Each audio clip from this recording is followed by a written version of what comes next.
2008 State 5A Division I runner-up Hightower Hurricanes are looking to get back to the state title game, but first they must tangle with the upbeat upstart high-powered Clear Spring Chargers in the bi-district playoffs. Hightower Hurricanes!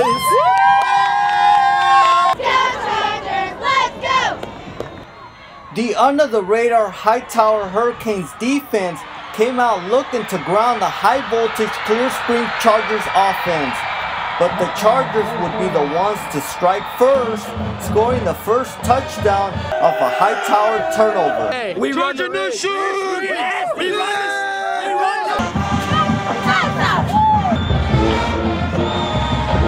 Neither team threatened to pull away in the first half as the Hurricanes answered with a score of their own through their ground game.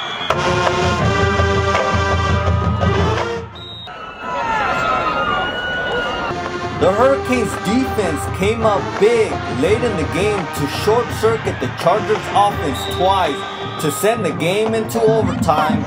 That is where the Hurricanes' playoff experience prevailed.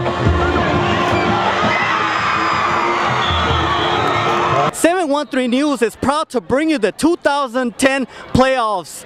Reporting from Pearland, Leo Lazaro, 713 News.